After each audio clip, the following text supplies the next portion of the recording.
আবহাওয়ার এই মুহূর্তের গুরুত্বপূর্ণ খবর। পশ্চিমী ঝঞ্ঝার প্রবেশের ফলে আস্তে আস্তে তাপমাত্রা বাড়তে শুরু করলো আমাদের দক্ষিণবঙ্গ সহ উত্তরবঙ্গে। তবে এখনই ঠান্ডা কিন্তু পুরোপুরি বিদায় নিচ্ছে না।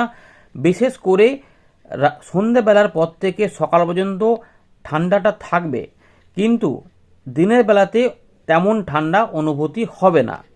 এই পরিস্থিতির মধ্যে আগামী সরস্বতী পূজার দিন কেমন আবহাওয়া থাকবে আমরা এই ভিডিওতে দেখাবো। আগামীকাল কেমন তাপমাত্রা রয়েছে সেটাও দেখিয়ে দেব। এর পাশাপাশি পশ্চিমী ঝঞ্ঝা আরও বেশ কয়েকটা আসবে। ইতিমধ্যে পরপর দুটো ঝঞ্ঝার কথা বলেছিল আবহাওয়া দপ্তর, তার ফলে ভারী বৃষ্টিপাত এবং তুষারপাতের কথা বলেছে। বেশ কিছু অংশে কিছু পরিবর্তন করেছে আবহাওয়া দপ্তর, আমরা এই ভিডিওতে দেখানোর চেষ্টা করব। এই পশ্চিমী ঝঞ্ঝা পূর্ব দিকে এগিয়ে গেলে আমাদের বাংলায় তার কেমন প্রভাব হতে পারে বা আদৌ হবে কি হবে না সেগুলো আমরা আলোচনা করব এই ভিডিও শেষ ভাগে। তাই ভিডিওটিকে মনোযোগ সহকারে দেখবেন এবং আবহাওয়া দপ্তর বর্তমান ওয়েদার সিস্টেম নিয়ে কী কী খবর দিয়েছে সেগুলো আমরা প্রথমে দেখে নিই। প্রথমে আলিপুরের খবরটা দেখে নিই, তারপর আইএমডি দেখাবো, তারপর আমরা এখানে ফেরত এসে এখান থেকে শুরু করব। দেখতেই পাচ্ছেন যে মধ্য ভারতের দিকে কিছু মেঘ কিন্তু আস্তে আস্তে প্রবেশ হচ্ছে, যার ফলেই উত্তর পশ্চিম দিক থেকে ঠান্ডা হাওয়া আসা কিছুটা বন্ধ হয়ে যাচ্ছে, যার ফলেই আমরা মোটামুটি ধরে রাখুন যে ওই বুধবার বৃহস্পতিবারের মধ্যে বেশ কিছুটা তাপমাত্রার ঊর্ধ্বমুখী প্রভাব দেখব। তারপরে আবার একটুখানি পশ্চিমী ঝঞ্ঝা একদিন দুদিন গ্যাপ দিলে আবার একটুখানি ঠান্ডাটা অদল বদল হবে। মানে আমাদের সরস্বতী পূজার দিন এবং তারপরে 24 তারিখ এর পর্যন্ত একটু পরিবর্তন, মানে একটু ঠান্ডাটা একটু হালকা বাড়বে, কিন্তু আবার একটা পরিবর্তন আসবে 25 তারিখ 26 তারিখের দিক থেকে, তারপর আবার ঝঞ্ঝা আসবে। এইভাবে ব্যাপারটা চলবে। চলুন আমরা এখানে ফেরত আসছি, একবার দেখে নিই আবহাওয়া দপ্তর আপডেট কী বলছে, তারপর আমরা এখান থেকে শুরু করছি, দেখতে থাকুন। আমরা প্রথমে দেখে নেব আলিপুর আবহাওয়া দপ্তরের যে পূর্বাভাস রয়েছে পশ্চিমবঙ্গের আবহাওয়া সম্পর্কে, সেখানে সতর্কতা কিছু আছে কিনা দেখে নেওয়া যাক। আগামী এক সপ্তাহে রাজ্যের কোথাও আবহাওয়ার সতর্কতা নেই, সর্বত্র প্রধানত শুষ্ক আবহাওয়া দেখা যাবে। তাপমাত্রা নিয়ে যে খবর রয়েছে, ন্যূনতম তাপমাত্রা এখানে বলা হচ্ছে যে উত্তরবঙ্গের জেলাগুলিতে আগামী 7 দিনে রাত্রিকালীন তাপমাত্রার বা ন্যূনতম তাপমাত্রার উল্লেখযোগ্য কোনো পরিবর্তনের সম্ভাবনা নাই। দক্ষিণবঙ্গের জেলাগুলিতে আগামী দুদিনে ন্যূনতম তাপমাত্রা 2 থেকে 3 ডিগ্রি পর্যন্ত বৃদ্ধি পাওয়ার সম্ভাবনা রয়েছে এবং তার পরবর্তী সময়ে তাপমাত্রার উল্লেখযোগ্য কোনো পরিবর্তনের সম্ভাবনা নাই বলেই জানানো হচ্ছে। এর পাশাপাশি কুয়াশা নিয়ে একটু পূর্বাভাস রয়েছে, সেখানে আগামী 3 দিনে সকালবেলায় পশ্চিমবঙ্গের জেলাগুলির 2-1টি স্থানে হালকা থেকে মাঝারি মানের কুয়াশার সম্ভাবনা রয়েছে, যেখানে দৃশ্যমানতা 200 মিটার থেকে 1 কিলোমিটার পর্যন্ত দেখা যেতে পারে। তবে আপনাদের বলে রাখি, ওই বেলা বাড়ার সঙ্গে সঙ্গেই দেখবেন যে আকাশ পরিষ্কারের দিকেই যাচ্ছে। এবারে দেখে নেওয়া যাক যে তাপমাত্রা কোথায় কেমন থাকবে। 20 তারিখের জন্য যে আপডেট দেওয়া রয়েছে, 20 তারিখের থেকে 21-22-এ কিন্তু তাপমাত্রা 2 ডিগ্রি যোগ করে নেবেন, এর থেকে 2 ডিগ্রি মতো বেড়ে যাবে। তো 20 তারিখের জন্য যেটা বলা রয়েছে মঙ্গলবার, তো দার্জিলিংয়ের দিকে মোটামুটি 4 থেকে 5 থাকবে। কালিম্পংয়ের দিকে ঠান্ডা কিন্তু দেখুন এখনও রয়েছে, 10 ডিগ্রি থাকছে। শিলিগুড়ির দিকে একটু পরিবর্তন হবে, 10 ডিগ্রি, এখানে একটু বেড়েছিল সেখানে একটুখানি কমছে দেখা যাচ্ছে। রামসাইয়ের দিকে 9 ডিগ্রি, জলপাইগুড়িও 10 ডিগ্রি, এখানে একটু কমছে। আলিপুরদুয়ার এবং কোচবিহারের 10-এর মতো থাকবে। আমাদের উত্তর দক্ষিণ দিনাজপুর এইখানে মোটামুটি কোথাও 10, কোথাও 11, কোথাও 12 থাকবে। কিন্তু এই দুই জেলার এই মালদার সঙ্গে সংলগ্ন এলাকাতে কোথাও কোথাও 13-14 হয়ে যাবে। এখানে মালদা জেলাতে মোটামুটি 15 ডিগ্রি তাপমাত্রা থাকতে পারে। এর পাশাপাশি আমরা দক্ষিণবঙ্গের দিকে যদি দেখি, তাহলে পুরুলিয়ার দিকে, পশ্চিম বর্ধমানের দিকে, পূর্ব বর্ধমানের দিকে, বাঁকুড়ার দিকে, বীরভূম এই সাইডগুলোতে মোটামুটি 12 ডিগ্রি তাপমাত্রা থাকবে। অর্থাৎ বুঝতে পারছেন যে 10, 11গুলো ছাড়িয়ে 11 এভাবে 12। শ্রীনিকেতনের দিকে 11 ডিগ্রি থাকতে পারে। মুর্শিদাবাদে কিন্তু এখানে 11 ডিগ্রি থাকবে। এর পাশাপাশি আমরা যদি ঝাড়গ্রামের দিকে তাকাই, ঝাড়গ্রামের দিকে মনে হচ্ছে যেন 12 ডিগ্রি থেকে 13 ডিগ্রি থাকবে, তবে ঝাড়গ্রাম জেলার 2-1 জায়গায় 11 ডিগ্রি থাকতে পারে। এদিকে পশ্চিম যে মেদিনীপুর রয়েছে তার উত্তর ভাগে 12 ডিগ্রি থাকলেও মধ্যভাগে মোটামুটি 13 ডিগ্রি আশপাশে থাকতে পারে। আর আমাদের পশ্চিম মেদিনীপুর এবং পূর্ব মেদিনীপুর এই উড়িষ্যার দিক দিয়ে এই সংলগ্ন যে এলাকা রয়েছে এখানটাতে মোটামুটি 12 ডিগ্রি আশপাশে থাকবে, কিন্তু এই পূর্ব দিকে জায়গাগুলোতে 13 থেকে 14 হয়ে যাবে। হাওড়ার দিকে, হুগলির দিকে মোটামুটি ধরে রাখুন যে 12 থেকে 13-র মধ্যে থাকবে। এদিকে উত্তর 24 পরগনা এবং আমাদের নদিয়ার দক্ষিণ ভাগে 14 ডিগ্রি আশপাশে থাকতে পারে। আর নদিয়ার উত্তর ভাগে হয়তো 11 থেকে 12 থাকবে, কিন্তু এই কৃষ্ণনগর থেকে নিচের দিক পর্যন্ত 13 থেকে 14-র মধ্যে থাকবে। আর আমাদের সল্টলেকের দিকে দেখুন তাপমাত্রা বেড়ে 15 ডিগ্রি হচ্ছে, দমদম 14, আলিপুরেও 14, হাওড়া 12, অশোকনগরে 12, সুন্দরবনের দিকে 14 degree, diamond Harbour 14 degree, Digha যেখানে 12 ডিগ্রি। মানে বুঝতে পারছেন এই দিকটাতে তাপমাত্রা একটু বাড়ছে। এই পরিস্থিতিগুলো বাংলাদেশের দিকেও যাবে, যেখানে 11, 12, 13, 14 করে তাপমাত্রা দেখা যাবে। এবারে আমরা দেখাবো যে ভারতীয় মৌসুম ভবন 19 জানুয়ারি সন্ধেবেলায় কি আপডেট দিয়েছে, যেটা আমরা এখানে দেখতে পাচ্ছি যে যেহেতু পশ্চিমী ঝঞ্ঝা ইতিমধ্যে প্রবেশ করে গেছে, তার জন্য বৃষ্টিপাত থাকবে এবং সেখানে ভারী বৃষ্টিপাতের কথা রয়েছে, এবং 21 তারিখে আরেকটি ঢুকবে, তার জন্য সেখানে কিন্তু একটু জোরালো প্রভাব হবে।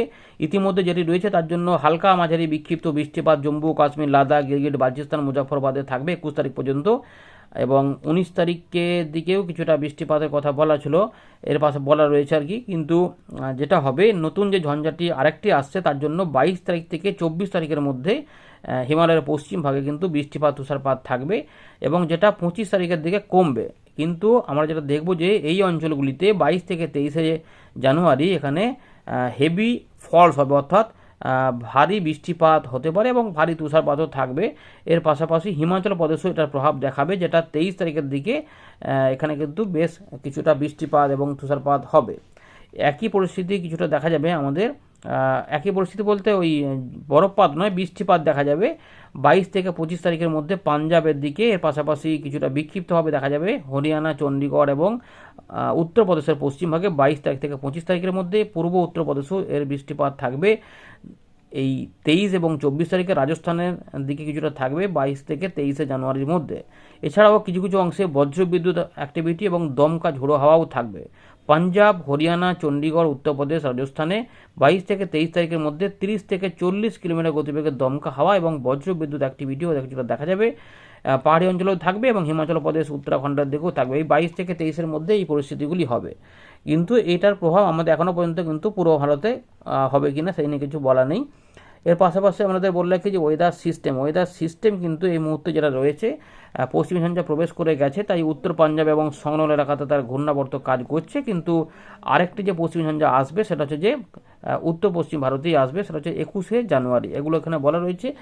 একটা ছবি আপনাদের দেখিয়ে দিই, ভালো করে দেখুন। এই যে মোটামুটি দেখতে পাচ্ছেন যে এগুলো ফগ রয়েছে, এখানে কিছু কিছু কুয়াশা থাকবে, কিন্তু এই জায়গাগুলোতে বৃষ্টিপাত আসবে। যার জন্য এখন সবুজ কালার বাঁ দিকে চিত্রটা দেখতে পাচ্ছেন। অরুণাচল প্রদেশে কিছু বিক্ষিপ্ত বৃষ্টিপাত থাকবে। এরপরের চিত্রটা দেখুন, এখানে কিন্তু ফগ কিন্তু আস্তে আস্তে অনেকটাই কমে যাচ্ছে তার পরের দিনে। এবার 21 পরে যেটা হবে, 21 থেকে দেখুন সতর্কতা সেরকম কিছু নেই। এই যে 22 থেকে দেখুন 22 তারিখে কিন্তু পরিবর্তন হয়ে যাচ্ছে, ফগ ডগ আর কিছু থাকবে না, শুধুমাত্র বৃষ্টিপাতের ব্যাপার। পশ্চিমী ঝঞ্ঝার ফলে রাজস্থান সহ জম্মু কাশ্মীর, এগুলোতে লাদাখ, গিরিট বালচিস্তান, পাঞ্জাব, হরিয়ানা, চণ্ডীগড়, উত্তরাখণ্ড, উত্তরপ্রদেশ, এগুলো কিন্তু সতর্কতা থাকছে, এখানে বৃষ্টিপাত চলে আসবে। 22 পর 23 তারিখেও এখানে থাকবে।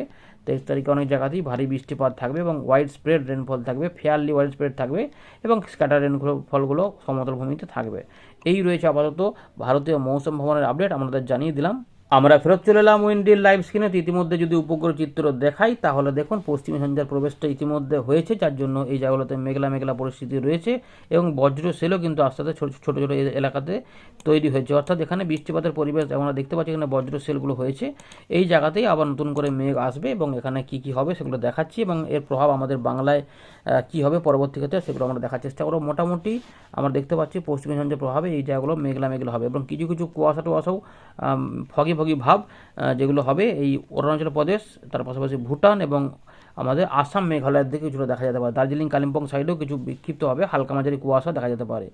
আর একদম সকালের দিকে আমাদের দক্ষিণবঙ্গ দেখুন কিছু কিছু অংশে একটু অল্প স্বল্প করে, কোথাও কোথাও যেটা বলেছে অল্প স্বল্প একটু মেঘলা মেঘলা ভাবের মতো, কিন্তু কুয়াশাই পরিস্থিতি থাকবে। উত্তরবঙ্গে ছড়িয়ে ছিটিয়ে কোথাও কোথাও কুয়াশাগুলি হবে।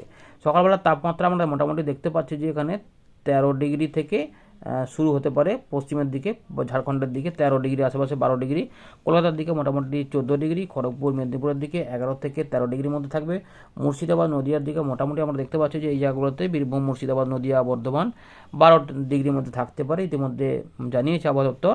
তো পুরুলিয়ার বিভিন্ন অংশে 12-13 মধ্যেও থাকতে পারে, যেগুলো দেখুন এগুলো একটা সময়তে এগুলো সবই 8, 9, 7 চলছিল, সেগুলো এখন কিন্তু 12 ডিগ্রিতে তাপমাত্রা ঊর্ধ্বমুখী হয়েছে, 12 থেকে 13 মধ্যে থাকবে। পশ্চিম বর্ধমান, আমাদের পূর্ব বর্ধমানে 11 থেকে 12 ডিগ্রি থেকে গুসকরা, মন্তেশ্বর, ভাতার, পূর্ব বর্ধমান, গলসি বা এদিকে খণ্ডঘোষ, এই সমস্ত দিকে কিন্তু মোটামুটি 11 ডিগ্রির মধ্যেই থাকবে।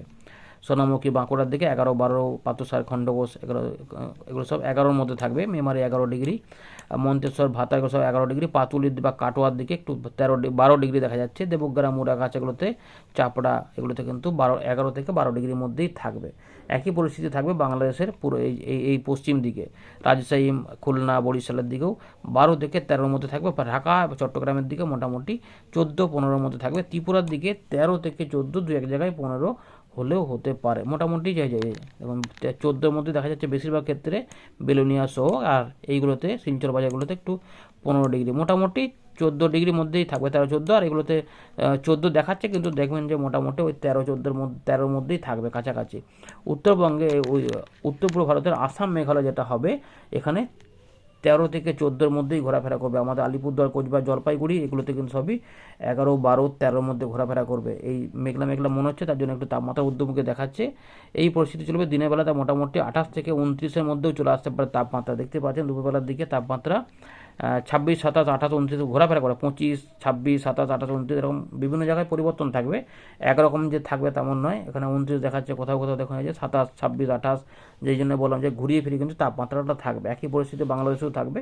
আর ভালো করে দেখুন, এখানে কিন্তু একটু মেঘ রয়েছে। মেঘ মানে যে বৃষ্টি হবে তেমন না, এগুলো কিন্তু যার জন্য এখান থেকে ঠান্ডা হাওয়া কিন্তু আসতে পারছে না। ঝঞ্ঝাটা তো রয়েছে, এর পাশাপাশি যখন 21 তারিখে নতুন ঝঞ্ঝা আসবে, সেটা একটু জোরালো আস্তে আস্তে আসবে, সেটা একটা থাকবে। কিন্তু 21-এর পরে যখন ভালো করে একদম এর সঙ্গে কিন্তু ইনডিউসড সাইক্লোনিক সার্কুলেশন আসবে, যেটা প্রচুর পরিমাণে বৃষ্টিপাত, তুষারপাত এবং নেবে, এবং তার পাশাপাশি ভারী বৃষ্টিপাত কিন্তু হবে। তাই জন্যই 23 তারিখের দিকে, এই 22 এবং 23 তারিখে এখানে দুর্যোগপূর্ণ পরিস্থিতির ব্যাপার। এখানে কিন্তু ব্যাপক বৃষ্টিপাতের সম্ভাবনা রয়েছে, বজ্রবিদ্যুৎ অ্যাক্টিভিটি সব থাকবে, ভারী বৃষ্টিপাত কিন্তু থাকবে এখানেতে। মান্ডালি যখন এগুলো দেখে নিন, এগুলো দেখিয়ে দিলাম, এগুলোতে পাতিয়ালা, সিরা, পারুই, অনেক জায়গাতে কিন্তু পানিপথ, নিউ দিল্লি সব বৃষ্টিপাত হবে। এগুলো বৃষ্টিপাত প্রকোপ পড়ে যাবে, বৃষ্টিপাত, তার সঙ্গে পাহাড়ি অঞ্চলে ভারী তুষারপাত হবে। নেপালের দিকেও হবে, উত্তরপ্রদেশের উত্তরভাগে মোটামুটি চলবে এগুলো। তারপর এগুলো চলে যাবে পূর্ব দিকে, যাওয়ার ফলে অরুণাচল প্রদেশ, ভুটান এবং সিকিম এগুলোতে কিছু অংশে তুষারপাত এবং কিছু কিছু অংশে বৃষ্টিপাত 24 থেকে 25-এর মধ্যে থাকবে।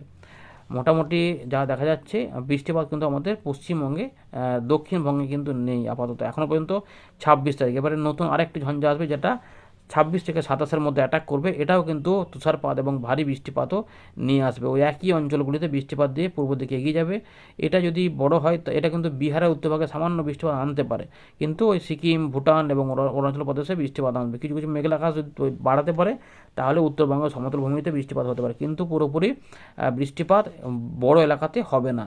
এই সময়কালে আবার দেখবেন যে ঝঞ্ঝা চলে গেল, আবার দেখবেন যে আবার ফাঁকা পেয়ে যাওয়ার জন্য আবার ঠান্ডাটা একটু বাড়বে। তাই শীত এখন বিদায় নিচ্ছে না, কনকনে শীত বিদায় নিচ্ছে, কিন্তু ঠান্ডা চলবে। আমরা যখন 31 তারিখে যাব, তখনও দেখবেন যে 12 থেকে 14 ডিগ্রির মধ্যে তাপমাত্রা থাকবে। দেখুন 8, 9, 7 মানে আবার ঠান্ডা বাড়ছে, এবং আমাদের দক্ষিণবঙ্গে মোটামুটি 12 থেকে 12, 11 পর্যন্ত থাকবে, 14, 15, 16 মধ্যেও থাকতে পারে। কলকাতার তাপমাত্রা দেখবেন হয়তো আবার 15 ডিগ্রি ধরেও নিতে পারে। 31 তারিখে যখন যাব, তখন কি হচ্ছে না, এই দেখুন যেটা বললাম যে 15 ডিগ্রি ধরে নিতে পারে, তো 15 ডিগ্রি কাছে থাকছে চন্দননগর, আরামবাগ 11, 12, আবার একটু ঠান্ডাটা আসবে, বুঝতে পেরেছেন। তাই মাঘের ঠান্ডা পুরোপুরি একসঙ্গে বিদায় নেবে না, মাঝে মাঝে বাড়বে কমবে। মুড়ি, পুরুলিয়ার দিকে আবার 11 ডিগ্রি ঢুকতে পারে, আবার কাটোয়ার দিকে দেখুন 10 ডিগ্রি, বুঝতে পারছেন। মানে মোটামুটি আবার একবার ঠান্ডাটা একবার আসবে। তাই শীত, তাপমাত্রা বাড়ছে মানে যে শীত চলে গেল সেরকম কিন্তু ব্যাপার নয়। আমরা ফেব্রুয়ারি মাসে যখন যাব, তখনও কিন্তু 7, 8, 11 ডিগ্রি, বুঝতে পারছেন, ঠান্ডাটা থাকবে। 2 তারিখে ফেব্রুয়ারি মাসে, তখন কত পাওয়া যাচ্ছে না, মোটামুটি একটু বৃষ্টিপাতের পরিবেশ দেখা যাচ্ছে এদিকটাতে। তাই আবার তাপমাত্রা একটু ঊর্ধ্বমুখী হতে পারে। এই রয়েছে আপাতত খবর। এবার আমরা 23 তারিখের আবার একটু দেখে নেওয়া যাক। সরস্বতী পূজার দিনে আকাশ কিন্তু মোটের উপরে পরিষ্কার থাকবে, কুয়াশা সেরকম কিছু থাকবে না, তবে তাপমাত্রা 10 থেকে 12 ডিগ্রির মধ্যে থাকবে। বীরভূম, মুর্শিদাবাদ, পূর্ব পশ্চিম বর্ধমান, আমাদের পুরুলিয়া, বাঁকুড়াগুলোতে 10 থেকে 12 ডিগ্রির মধ্যে। তাই একটু ঠান্ডা হুগলির দিকেও তাই সকালের দিকে, যেটা আমি আগেই বলেছিলাম যে তাপমাত্রা বৃদ্ধি পেলেও সরস্বতী পূজার দিন থেকে পরের দিন মানে শনিবার পর্যন্ত, শুক্র শনি এই দুটো দিনে 23, 24 তারিখে তাপমাত্রা কিন্তু একটু ডাউন হবে, তার ফলে ঠান্ডাটা একটু থাকবে। এরপরে দুপুরবেলার দিকে কিন্তু আকাশ পরিষ্কার থাকবে, দুপুরবেলার দিকে কিন্তু ঠান্ডা মোটেই লাগবে না, নর্মাল জামা কাপড় পরেও থাকা যাবে। মানে যারা পাঞ্জাবি পরে যদি কেউ থাকতে চায়, তাদেরও দেখবেন যে অসুবিধা সেরকমভাবে হচ্ছে না। কিন্তু ওই বাইক চালালে হয়তো একটু অদল বদল হতে পারে সন্ধ্যের দিকে, কিন্তু মোটার উপরে রোদ থাকবে। তাই 24, 25, 26, 27, 28-এর মধ্যে তাপমাত্রা থাকবে। এরপরে আবার যেটা হবে সন্ধ্যের দিকে আবার একটু ঠান্ডা ঠান্ডা হালকা করে একটু থাকবে, যেটা শনিবার পর্যন্ত দেখা যাবে। এরপরে কিছু পরিবর্তন হলে আমরা জানিয়ে দেবো পরে। আপাতত আবার রবিবার থেকে তাপমাত্রার ঊর্ধ্বমুখী প্রভাব একটু দেখা যাবে 2-3 দিনের জন্য, তারপর আবার কমা বাড়া করবে। এই রয়েছে আপাতত খবর, যে বৃষ্টিপাত কিন্তু আমাদের এই মুহূর্তে দক্ষিণবঙ্গের জন্য বা দক্ষিণ বাংলার জন্য নেই, ঝাড়খণ্ড বা উড়িষ্যার দিকেও নেই, শুধুমাত্র পাহাড়ি অঞ্চলে হতে পারে। ধন্যবাদ।